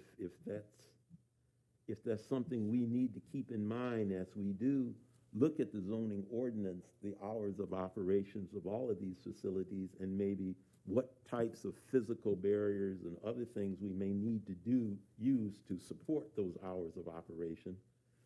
And maybe we actually need to call out limitations on certain hours of operation. I don't know. Or maybe we let it be open and we just look at the facilities to promote those hours of operation. Or maybe the hours of operations are already called out and I just don't know. So that's what I was asking for is further clarification on page 9, where it talks about the hours of operation. This is part of the adult marijuana ordinance. If I could try to answer that and tell somebody, so I think retail and lounges are really the ones that you would worry about. The others, a grow is 24/7, right? There's really no hours and reason to change their hours. But you know, you may not want, well, retail's only gonna be in the downtown area, correct? And I'm sorry, consumption lounges are only in the downtown, so. As currently proposed. So they're probably gonna have the same limits as a bar, so it could be at 2 in the morning type of thing, and I think it's okay, but if it's in your back neighborhood, that would be a different thing. Retail, I think it's what, 7 a.m. to 10 or something like that, so I don't think anyone's opening at 7 a.m. for cannabis. But 10 o'clock, I think right now is the limit, whether that's necessary. But I think to answer your question, I think they are in here, other than the grow, the processing, and the transport. I'm not, see, and on that section on page 9, what are the 2 facilities that are called out? Anyway, that was just one question I had. Well, you have And I'm not, Is the social equity and the Microphone? Can If you turn could please turn your microphone. On page 9, there's retail establishments and social equity retailers are closed between 10 p.m. and 7 a.m. That's what's called out. so as we talk about the facilities that allow the use of marijuana within them, I don't think that's covered, is it? Oh, that's the what do we call them? The lounges, but those are only in the downtown. So But- they're similar to a bar. So I think that is called out. It's called out to 2 in the morning, correct? Correct. The Okay. consumption, 2 to 7. consumption, Can't use it 2 to 7. right, the designated consumption establishments currently, as indicated by President McGinnis, that they're currently limited to the downtown adult overlay, and they are open through, I think, so we did have some discussion with administration. We did not put in there a time limitation for consumption lounges, and that may be a subject that the city council would want to address. The idea being that they just didn't think it really needed to be regulated at that point. But we that's one point. You've called that out. You've pointed it out. We can Yeah. bring that to the attention of the city council. And And let me back up and say that reading this adult use marijuana ordinance and then overlaying it on top of the zoning ordinance, I have a much better appreciation of what we were doing than the previous ordinance that we had. This kind of, you know, I can kind of see how it's fitting together. So the other item, I had 2 other questions really about the renewal process that's called out in the, this is on page 10, because it talks about an annual fee for the permit. And I'm just wondering if that renewal process, how stringent that's going to be. I wasn't sure if it would be as stringent as the initial licensing process. And the reason that was important to me, we never got any marijuana operations going in Pontiac. So we don't have a lot of information about pluses or minuses. And I was happy to see how you know, all of the requirements, which I think pretty much mirror the medical marijuana requirements, plus a few more. I see some things in here about social equity and specific about, but there's one item in here about having an annual meeting. Certain facilities having to have an annual meeting to get feedback, I think from the residents within 1,500 feet of their facility. They have to give notice of this annual meeting to these residents within 1,500 feet, to the city clerk, and to neighborhood organizations, which raised the question of what's the definition of a neighborhood organization, and is there a list of neighborhood organizations? But I was happy to see that feedback loop folded in to the plan that the persons had to submit during their application. And then I was wondering if there's some steps to follow up to collect that feedback as part of their renewal process. And I was not clear how that was going to operate. You described exactly why during the renewal process, the intent of the adult use marijuana ordinance is to look back at some of those plans that were submitted as application, because when they're applying, you're actually trying to predict what you're going to do. Here's our plan for communication and outreach. Here's our plan for social equity. Here's our plan for utilizing, to the extent legally that we can encourage businesses to utilize city residents or employ city residents. Those kinds of things are things that the intent is to be able to have that data at the time of renewal. And hold some of these establishments to those kinds of plans that they've indicated. After all, they get awarded points based on how comprehensive their plans are going to be, and that's how they get graded if they're going to ultimately receive a permit from the city. You make a very good point, and we can go back and and maybe look at those a little carefully so that perhaps they can be clarified a little bit more. And we'll probably take that back to we should take that back to the city council on that point. It Maybe. has to be objective, right? Right. So, It has to you're be right. If they objective. say, hey, we're going to give $20,000 a year, or $50,000 a year to the parks, and they give $2,000, that's Or 0,000. that's a real thing. But you can't say, well, I walked by it and I smelled somebody smoking, so we should take their license away. I mean, but that's a violation. Yeah. So that might be a violation from the state or the city. But what you just said, I think it's got to be objective, right? So if they say they're going to do something, yes, you got to hold their feet to that fire. Yeah, and I was wondering about this thing, neighborhood organizations. I didn't see that defined in the definitions. And that could get really wild. I mean, yeah, you know how that goes. And is there a list? Is there a definition of what a neighborhood organization is? And then, given that definition, is there a list of who the approved organizations are and who these buyers, who these different entities would have to notify of the meeting, and that whole sort of thing. And that was basically it. I mean, I looked at the ordinance. I said, well, taking off my regulatory hat, putting on my residence hat, and having been in Pontiac for a long time and stuff, I'm saying, oh gosh, we got these these different, what do we call them? Where you can actually smoke the marijuana. Consumption lounges. And I think back to, oh gosh, is this going to be like China after the opium wars and stuff, or something? I said, okay, look at the rest of the ordinance, and I do see some feedback loops in this ordinance. The only other change I might recommend, the language about marijuana being an issue for ladies who are pregnant and possible damage to the fetus, that information having to be posted, maybe give some consideration too to secondhand smoke.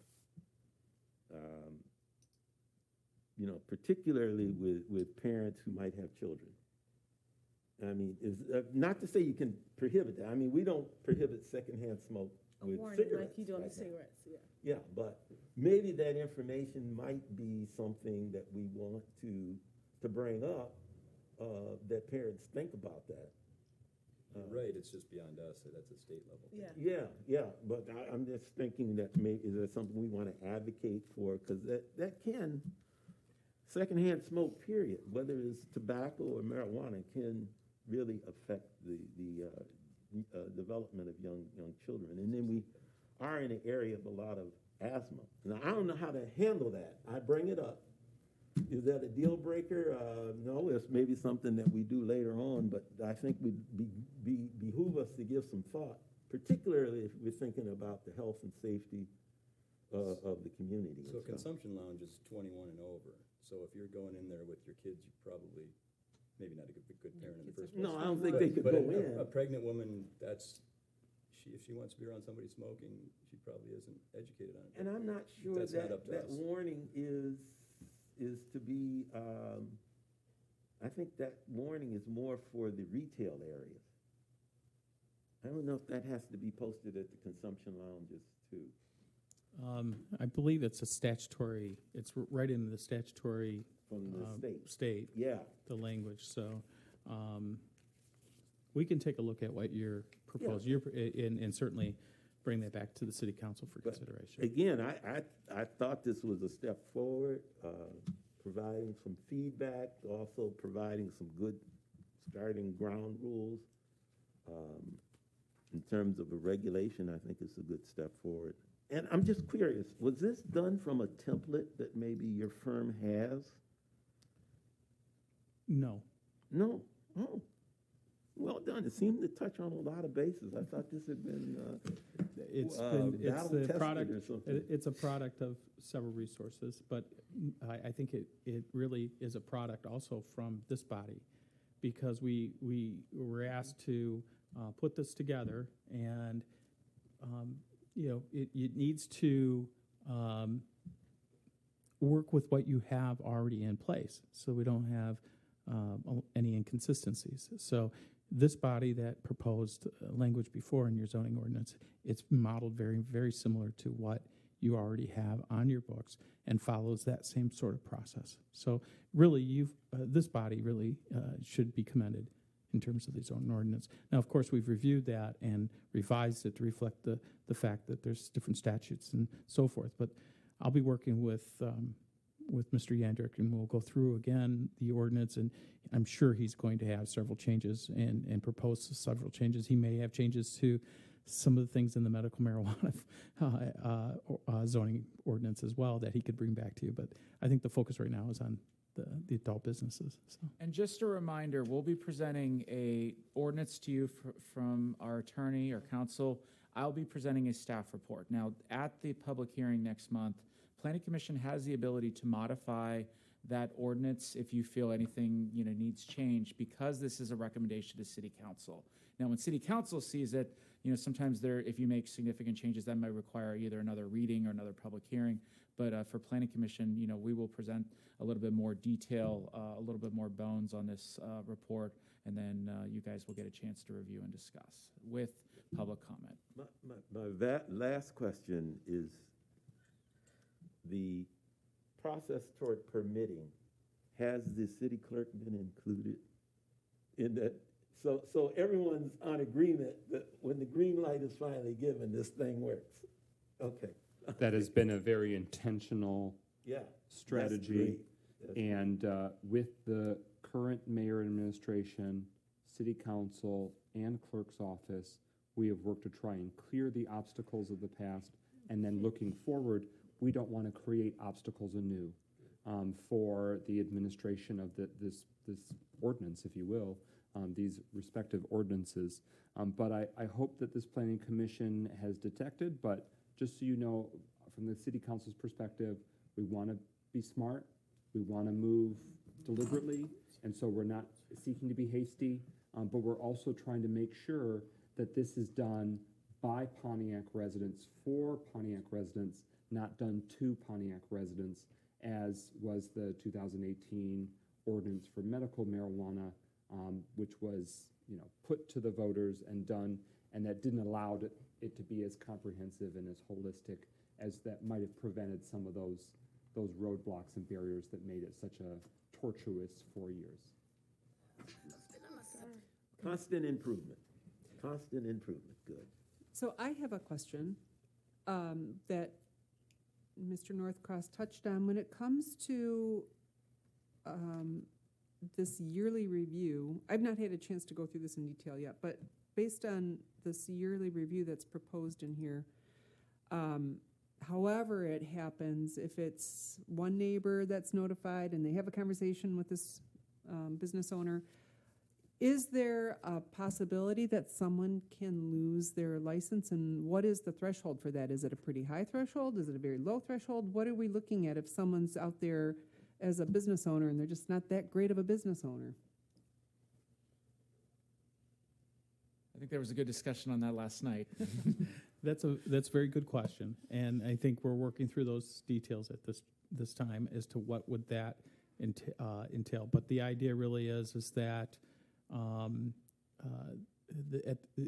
as I indicated before, the idea is to hold applicants accountable for what they proposed in their applications that resulted in the awarding of a conditional permit and ultimately a permit.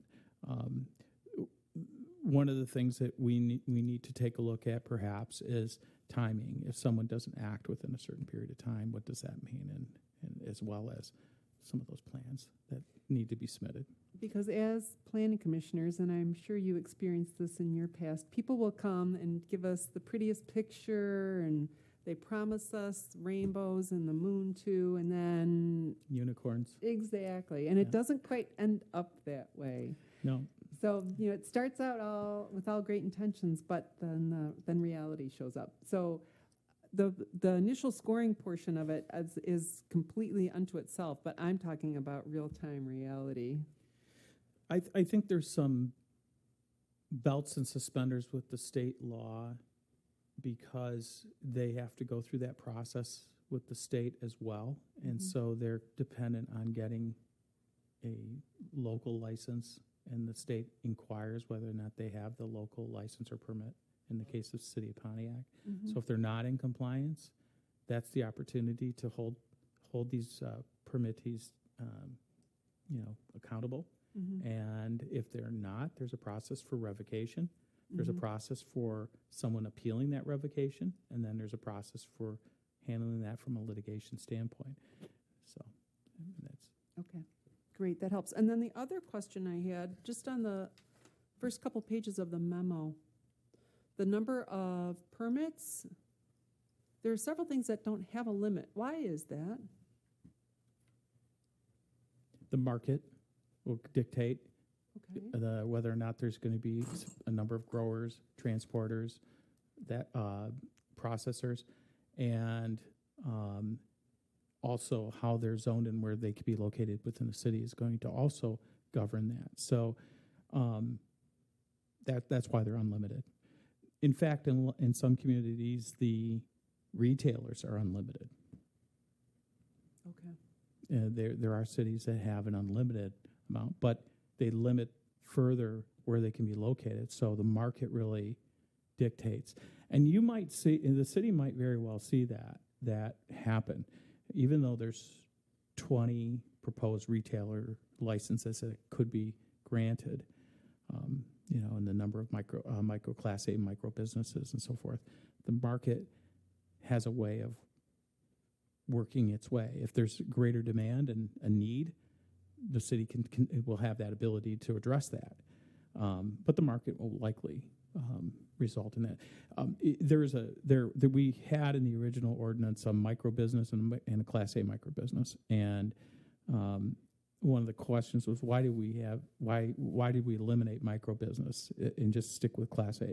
Well, because what the market's figuring out today is the number of plants that a micro business could grow is just not profitable. It's not something somebody's going to do. And so they created this new category at the state level. So this is evolving to some degree because of the market, and you may see a considerable changes in what may take place ultimately in the end. It's just and that's partly why also you have the overlay districts modeled after the overlay districts for the medical marijuana facilities, because I think of many of at the end of the day the market's going to dictate whether or not medical marijuana facilities may go forward if they have to compete with adult use marijuana businesses. But there's still a market for medical marijuana. There could be. Yeah. So you had mentioned I think it's the excess growers Class C, up to 5 licenses, 10,000 plants. Am I repeating Correct. accurate information? Overall, what does that mean to me as a resident? Is that a lot of plants? It sounds like a lot to me. I don't really. So, I will not profess to be the marijuana expert. I work We with should have a asked you to bring marijuana. a sample in like we asked for architectural No, samples. I am not. I don't know what is a lot of plants, and I don't know. I can't answer that question. My colleague Chuck Murphy, who most of his practice is 95% deals with okay. marijuana. But I would assume 10,000 plants is a lot of plants. So Yeah, but I anyway. would say. So is that something should we limit it to, can we limit it? I think that's really the prerogative of the city council, Okay. maybe. I mean, in Okay. terms of how they want to regulate what businesses may be permitted, and how they're going to be permitted here. So Okay, I think that's what I have for the moment. Did you have anything for Nina that you wanted to talk about? I'm just listening. I think we all are learning and, Yeah. and trying to work through this. But for the key for me, if I were anywhere close to a neighborhood or a facility, would be communication. I'm in sales, so I think that's just the way I live and work, and just being honest with people and just communicating. I think that's naysayers, if they're for it or against it, communication is going to be key regardless. And I think it really kind of helps give people some respect for a business they don't even appreciate or like or get themselves involved in or partake in. But if you respect them with communication, I think that's going to go a long way. That's all I got. Yes, Mike. And to Commissioner Shepherd's point about the objectivity of that annual review of, sort of the business continuing and getting renewal, I think that code violations are worth considering, and I would encourage, like, if a nearby resident's like, this place is a mess, they're totally out of control, report that to the city of Pontiac so that way it could be documented and dealt with at the time. And we could see if, it might just be a situation of a customer has done something untoward and the business, then quickly resolves it, that, let the record reflect. But if you come after 1 year and say, I hate it, it's terrible, and it's not been documented, it's not been tracked, they haven't got an opportunity to acknowledge, address, and correct it.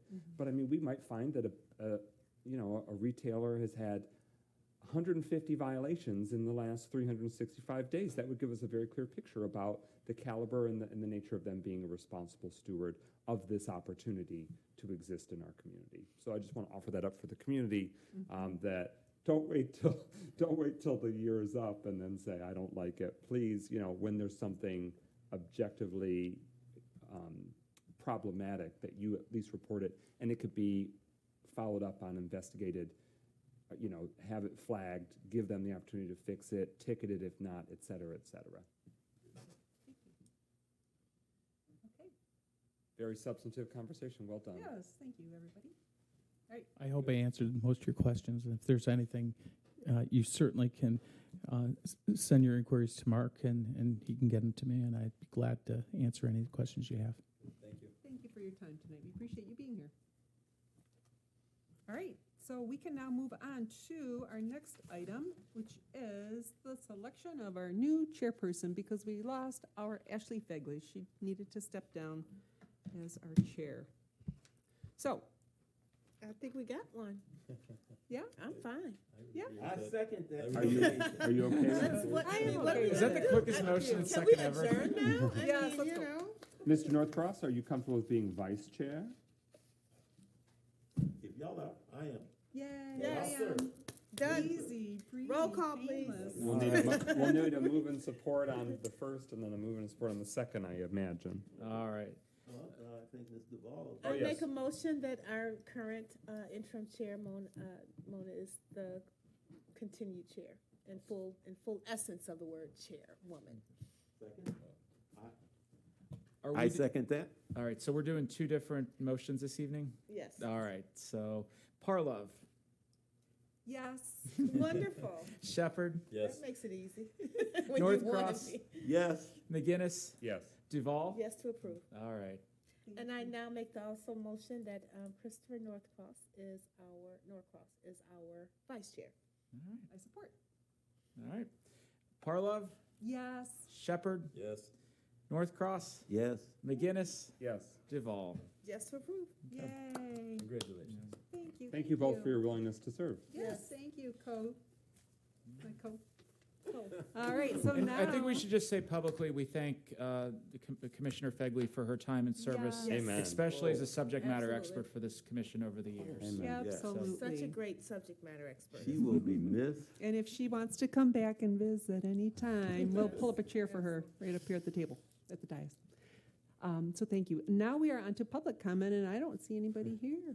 So, And I'm used to, if I may, just under Please. this session, I just want to introduce myself. My name is Mark Anderk. I yes. am the planning manager replacing Vern for the city of Pontiac. I'm very excited to be here.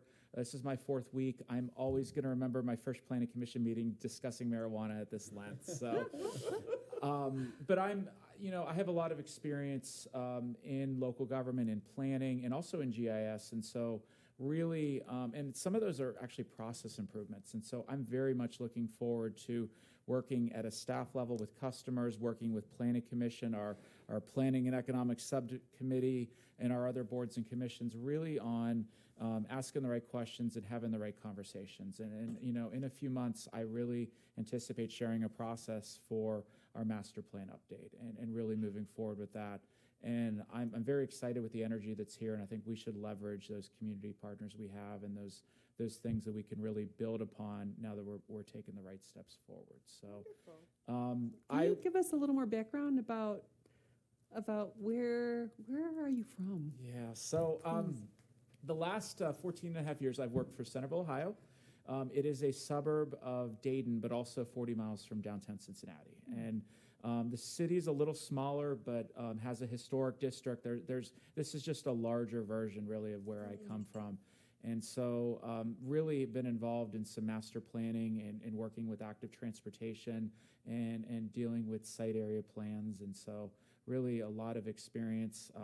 While you guys as a board don't see planning commission variances, one of my planning commission members who they were BZA actually wrote the book on variances in Ohio. So I'm used to actually getting, some lessons, whether it be at a staff level or applicants, really determining what really is a hardship, and whatnot. But my goal is I want to make it easier to do business with the city of Pontiac.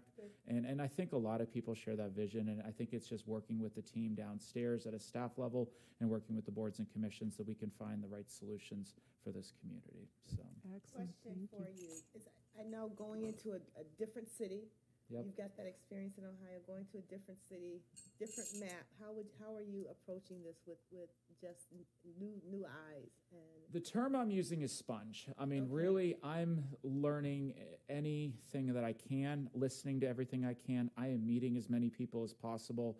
I like engagement. I like relationships. And sometimes you need to build relationships, even if you don't need that relationship right now.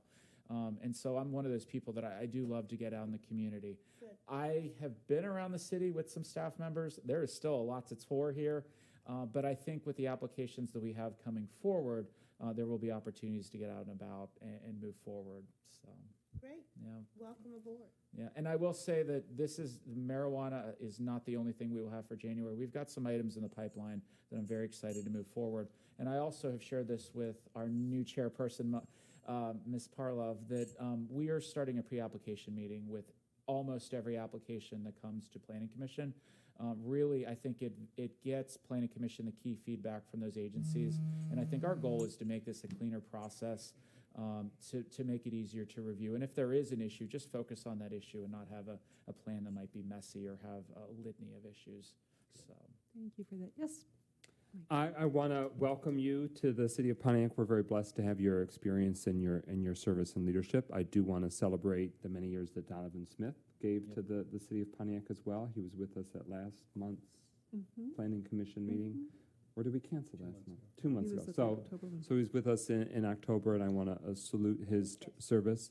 I want to make sure that this commission also knows that the city has enlisted the professional services of Carlisle Workman and Associates.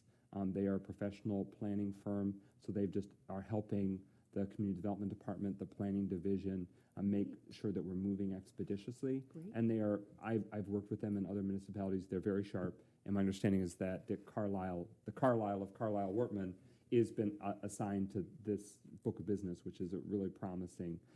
So I just wanted to raise that because it was something that the mayor has implemented in recent weeks, that the city council has authorized, and it directly intersects with our area of action. And I think it's a very positive step for the city. It's making sure that as the staff transitions happen, that we didn't lose momentum and lose ground.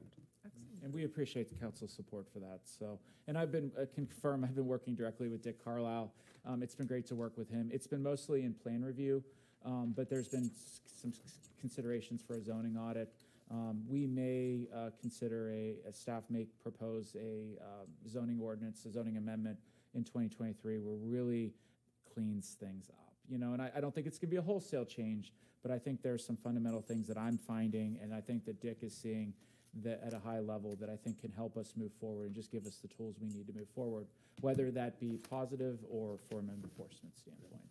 So. We appreciate that. We've been in meetings multiple times, haven't we, Mr. Northcross, where we said, how are we supposed to get this done? Yeah, and the city is taking off.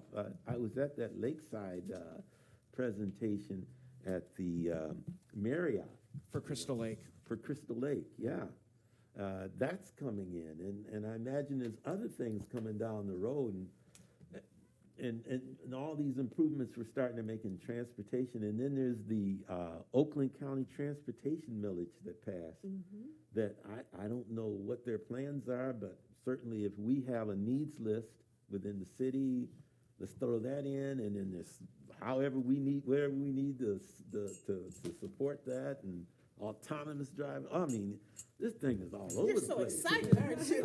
It's like he can barely sit in his seat. I tell you, I still Segue, keep he my can barely sit in his seat. I still keep my 2 memberships with the Engineering Society of Detroit and the Society of Automotive Engineers. And from there, I get these great news feeds about all the things that are happening. I mean, it is just fantastic. On one hand, and then on the other hand, I'm sitting there saying, are we ready for that? Yeah, I don't think we have a choice. Yeah, we'll get ready. Being in the heart of Oakland County, I think we got a chance to leverage a lot of things to get what we need very quickly, and to help a lot of people, both in Pontiac should and run for around mayor. Pontiac. Yes, we do it. Huh? You Oh, should- No campaigning allowed at this public I'm Look, forum. sorry. the sorry. city council and the mayor we got works. Good, And you know what you say about something, if it works, keep it going. don't fix it. Don't fix it. Keep If it I moving. may just, Yeah. if I may just finalize up, I'm going to be working with our new chairperson on really communicating monthly with what's coming up, and have her be able to anticipate what you guys need as a commission. So definitely, if you don't already have that relationship with Mona, continue to ask questions as things are coming forward, and I'm going to be working with her. In addition to that, we will be looking at training opportunities for Planning Commission, over the next few months, and really evaluating. So if there's any specific things you'd like to see, let me know, because I think we can find the proper training for that. Wonderful. Thank you. So Thank that you is for being here. We appreciate Yeah. it. no problem. Thank you. All right, then with that being said, I would like to receive a motion for I adjournment. make a motion for adjournment. Support. All right, thank you. All in favor? No roll. Aye. Aye. Aye. Thank you, everybody. Thank you, nice job. I have not been home since 5:30 this morning. Oh, yeah. Jeez. Well done. Absolutely. Meeting numero uno. How long, so you've been on